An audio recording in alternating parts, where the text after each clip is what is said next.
With us today on Hawk Talk is head men's and women's track coach Jay Schillinger.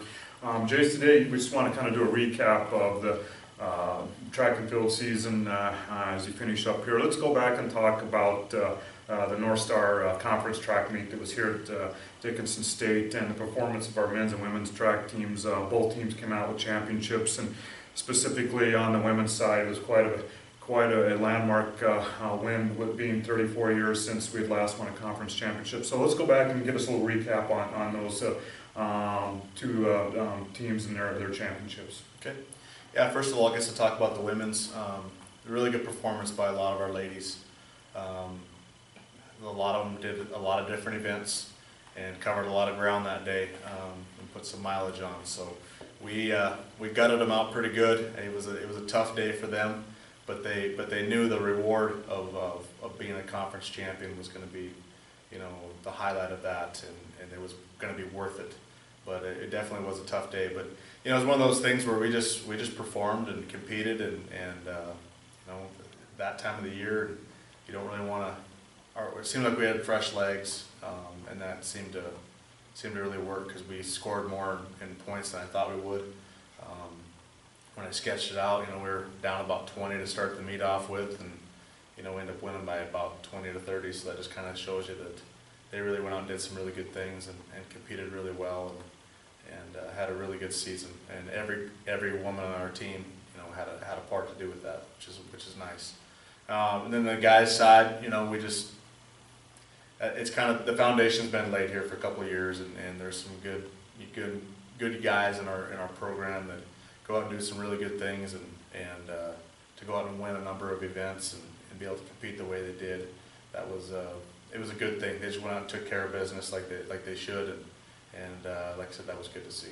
Yeah, with those, why don't you specifically highlight? I know we received a lot of individual awards. We had some outstanding performances in both the men's and women's. And why don't you highlight those Sure. athletes that won those awards also? Sure.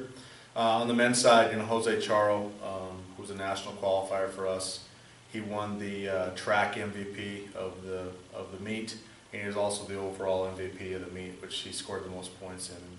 And he had a great day, winning the 110 hurdles and winning the long jump and being on a couple of relay teams that won it. So he had an outstanding day and an outstanding season for that matter.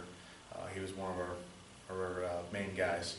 And on the ladies' side, we had a number of women that stepped up and did some really good things. Abby Honeyman was the track MVP, and then on the field event side, we had two of them that was co-MVPs of that, and that was Megan Daly and Whitney Leuenberger. Megan, she ended up winning the triple jump and the high jump, and Whitney ended up winning the shot and the disc. So both had outstanding days. And then the overall meet MVP was Peyton Herbst, who had a really good week, I guess you could say. She ended up winning the javelin and winning the 800, got second in a few other events, and then she ended up winning the heptathlon as well back on the Sunday, Monday previously. So like I said, on our women's side, we had people just step up all over the place, and it was fun to see. Yeah, and besides that, with Peyton, something people may not know, she also turned an ankle the day before that we had the meet, so that was a really gritty performance on her part. And then also the thing that we want to mention, we want to congratulate you on your Coach of the Year, both in men's and women's track and field, and I think it's just a credit to you and your staff as the way you brought these teams along and the way they competed all the way through. So congratulations to you and your staff on that also. Thank you. Then let's go forward. We had some athletes who qualified for the national track and field meet in Gulf Shores, Alabama. Give us a little bit of recap of the events and how our athletes did down there. Sure. We took 10 athletes down to Gulf Shores, seven guys and 3 young ladies. So it was good. It was good for them to go out and get some exposure to some elite talent, and we walked away with a couple All-Americans, which is what we wanted to see. On the ladies' side, Peyton Herbst, she qualified in the javelin. She went down there and threw about what she's been throwing, the latter part of the year.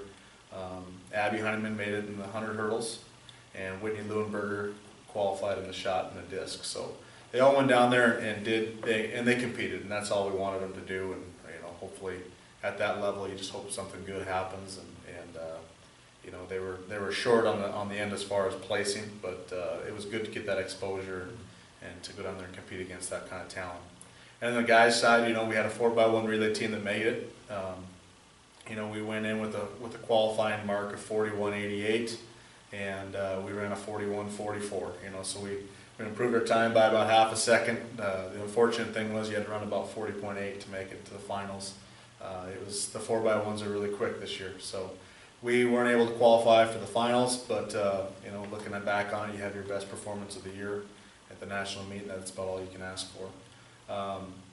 Jose Charo was our an All-American in the 110 hurdles. He ended up getting 8th place overall. Running about what he's been running as far as times go. Could have been here, could have been there, but he was right in the thick of it, and nothing to be ashamed of. You know, when you're one of the 8 best hurdlers in NAIA, that's never a bad thing. Eddie Meneses, he qualified in the marathon, and he did a really good job. I mean, about half the marathon field to a third of them usually have a hard time finishing that race.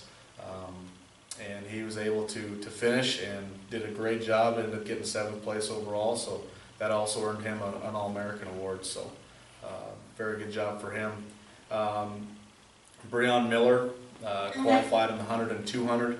The thing with Breon is he's been battling injuries the last part of the year, and we just couldn't quite get him healthy at the right time when he needed to. He went down and ran good times, but it just wasn't good enough to get into finals and get him an All-American award. But you know, finishing his career on a 10-time All-American award is not a bad thing. So then the last one we had was Tommy Cease in the decathlon, and you know, for being a freshman and you know, trying to go down there and learn a few things, and you know, learn how to pole vault still, and learn how to do a few other things he's relatively new to. He did a great job. You know, they only take 16 out of the country, and he finished 13th. One of the encouraging things about that kid, what I really like about him, is just his competitiveness, and it didn't matter. He kind of knew it was going to be tough to place going into the last event, tough to place overall in that top 8. But he went out and ran the 1500 and won it pretty decisively, and that just says something about him when really there wasn't much to compete for, I guess, as far as placing goes, to still go out and win the last event and win it handily and run your best time by 10 seconds. That was good to see on his part. So a lot of those kids are coming back next year, which is encouraging to see too. Yeah, and that was the last thing I was going to say. You know, as we look at the year and recap, we move to the future. I think we only have a couple kids who are seniors. Obviously, Breon being one who's had an unbelievable career here with all his different All-Americans for indoor and outdoor. But as you look at our competitors, we have a really good group coming back. I think we only lose like 3 on the men's side and maybe 3 on the women's side. So the future's bright as we move forward for next year. So with that, you know, again, we want to congratulate you and your staff and all the athletes on a great season and all the hard work they did. And not only representing themselves, but the university, so congratulations. Thank you.